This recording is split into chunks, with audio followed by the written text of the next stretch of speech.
And our lead this hour comes from the Transaction Wire. The wheeling and dealing underway. The NFL trade deadline not until early November, but we're getting close to that, so it's not that shocking here. Now, if you have not heard the news yet, if you just cranked on whatever audio device you're listening to and you're saying, give me the news, Maller. I don't care about anything else. Give me the news.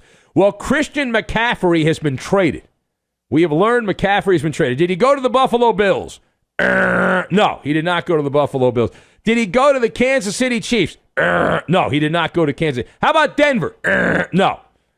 Carolina has said bye-bye to Christian McCaffrey, and they have repackaged him to the 49ers for a package of draft picks. Now, sources telling us the 49ers will be sending a second, third, and fourth-round pick in the 2023 April draft, and a fifth-round pick in 2024 to go to Tobacco Road.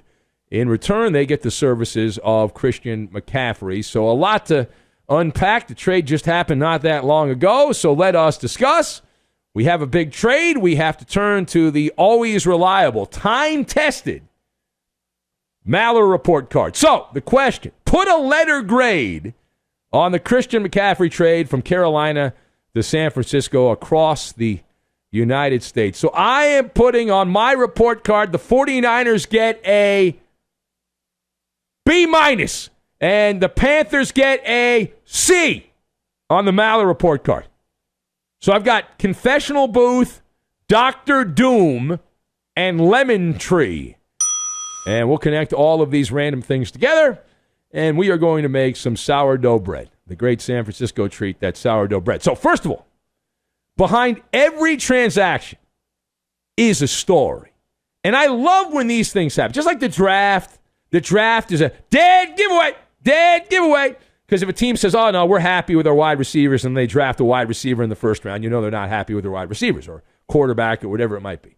So we are constantly fed, as fans, gobbledygook from the teams that we like. And doing this job, I'm fed gobbledygook from over 30 NFL teams, a bunch of NBA, a bunch of baseball teams, and even when we talk hockey, it's all just gobbledygook. It's balderdash, the company line. It's only moments like this in which we shine sunshine comes shining in on the situation. Now, this move is particularly telling. And what does it tell us? John Lynch, the GM, and Kyle Shanahan, the brains behind the Niners, they've gone into the confessional booth. Bless me, Father, for I have sinned. We have a lack of firepower on this roster, and we need help. We have Deebo Samuel and Bupkis. Now, this is what I've been saying behind these microphones for some time, but it appears the Niners agree with my take because nobody else scares you. The Niners have a pretty good defense, but they are losing the arms race when they match up mano-a-mano to Philadelphia, and should they go on and down the line get to a Super Bowl, play Buffalo or Kansas City. So they got to correct this. They've got a glaring hole on the roster, and so they have to fill it, need another playmaker, and so this is the move they make. Now, secondly, what does Christian McCaffrey do for the 49ers? So in theoretically, he possesses the stardust, and he can sprinkle stardust all over the team. And he's only 26 years old. He's young. He's been very good, very productive when he's played, causes defensive coordinators to stay honest, and you have to put a halo around McCaffrey wherever he is on the field. You're shadow boxing around McCaffrey because you know he's likely going to get the ball. So, again, theoretically, that makes him worth his weight in gold bars. McCaffrey, when he plays, we believe he will provide the 49ers another force to be reckoned with, and now they have a 1-2 punch with Deebo Samuel and Christian McCaffrey, and it would also seemingly help Deebo Samuel just go back to being a wide receiver and not a gimmick guy as a running back. And he has been, McCaffrey, one of the best dual threats in the NFL. Now, how good has he been? Let's go to the numbers. McCaffrey, he's got 670 yards from scrimmage in Carolina. He led the Panthers, the morbidly bad Panthers, with 393 yards rushing. He also led the team with 33 catches, 277 yards. That's fourth in the NFL. So he's been productive, stuck in purgatory, Panther purgatory. And now the reason that this move gets a B- on the MALLER report card is because if you look over off in the horizon and you see, you kind of make it out, it's off in the distance there, Dr. Doom. That's Dr. Doom. Dr. Doom is coming in the room. McCaffrey is Humpty Dumpty. He's fragile. Handle with care. In fact, just to make that point, the last 2 seasons, McCaffrey has missed 69% of the games. He has not been available in 69% of the games, devastated by injuries. You name it, it's happened to him. He's been crippled in just about every single way. He's missed 23 of the last 33 games heading into this year. That's 2020 and 2021. Now, this season he's been relatively healthy, but the season is still young. So factor that in. All right, final thought.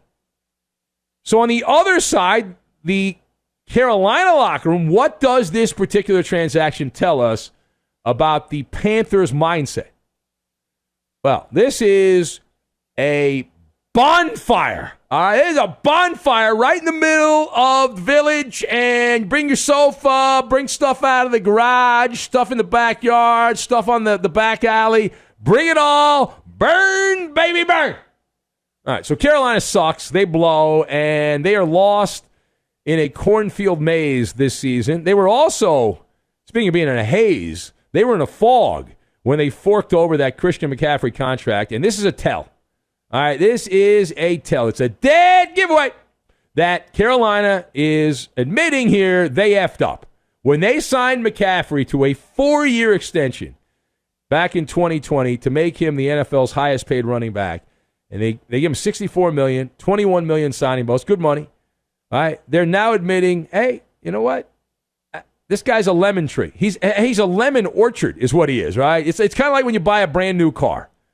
The biggest depreciation of the amount of money you spent, right? The downward dive that you spent on your car when you drive off the lot. Depreciation is a brutal reality of life. The moment the ink dried on Christian McCaffrey's contract, he went into a deep, dark place. He's missed almost 70% of the games the last couple of years. He's a diminishing asset for Carolina. The team stinks, as we said. And the Panthers also overvalued him this year. That's the other thing about this. They wanted 2 first-round picks, 2 of them. They didn't end up getting 1 of them. Carolina instead received a basket full of scratcher tickets. And I'm F them picks, guys. So other people have an orgasm when they hear about, oh, my God, Carolina got a 2nd, a 3rd, and a 4th, and a 5th. And it's like hardcore. Right? And I look at that like, I don't know, whoop-de-damn-do. Who cares? Whee! Yeah. Because the reality is that none of those players that Carolina drafts will be as productive as McCaffrey was at one point in his career. The other thing about this is it sounds the alarm bells, this transaction. It is official now. It's on like Donkey Kong. Let the looting begin. Let the looting begin if you want to pick through the rubble, the debris in Carolina on their roster. Everyone is available. They have no foundational players. They're like an expansion team again in Carolina. So if you want to pick up anybody, hey, make a deal. Let's make a deal. Come on down. What's behind curtain number 2? What's behind curtain number 3? I'm willing to make a trade with you. Whatever you want. We got you covered.